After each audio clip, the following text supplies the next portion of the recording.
حضور کے پاس نا 10 دینار تھے۔ حضرت عبداللہ ابن عمر کہتے ہیں نبی کریم علیہ السلام کے پاس نا 10 دینار تھے۔ ویسے تو کائنات ہی میرے نبی کی مٹھی میں ہے، لیکن ظاہری طور پر 10 دینار تھے۔ حضور ایک دکان پہ گئے، 4 دینار کا حضور نے ایک جوڑا خریدا، کپڑے خریدے۔ وہ قمیض حضور نے پہنی تو ایک انصاری آگے بڑھ کے عرض کرنے لگے حضور میرا بڑا دل کر رہا ہے، یہ مجھے نہیں دے دیتے آپ؟ تو حضور خوش ہو گئے۔ یہ میرے محبوب کا دروازہ ہے کہ جب کوئی مانگتا ہے تو حضور خوش ہو جاتے ہیں۔ نبی کریم سے مانگا، حضور خوش ہو گئے، اور محبوب نے وہ کرتا، وہ کپڑے اتار کے اس انصاری کو عطا کر دیے، اور 4 دینار کے اور خرید لیے، باقی بچے 2 دینار۔ نبی کریم وہ لے کے نکلے، رخصت ہوئے گھر جانے کے لیے، تو رستے میں خاتون کو روتے ہوئے دیکھا۔ حضور رک گئے، فرمایا کیوں رو رہی ہو؟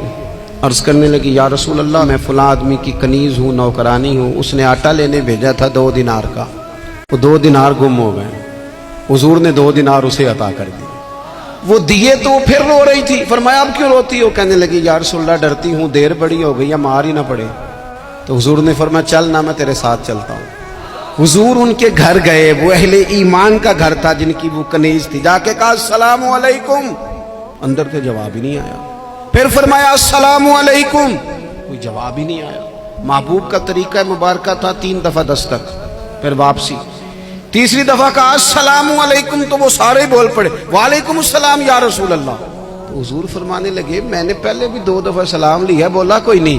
کہا یا رسول اللہ اپنے نصیب تھے نا کہ ہم پہ سلامتیاں بھیج کون رہا ہے، ہم نے سوچا ذرا 3 دفعہ مل جائے سلامتی۔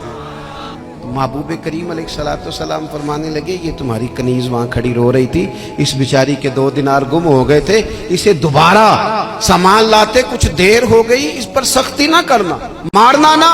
غلام کہنے لگے حضور اس خاتون کے قربان جائیں جو ہمارے کریم رسول کو ہم جیسے غریبوں کے گھر تک لے آئی ہے، مارنا کیا، ہم اسے آزاد کرتے ہیں، یہ آزاد ہے اللہ کی رضا کے لیے۔ یہ دیکھو یہ میرے نبی پاک کا انداز ہے۔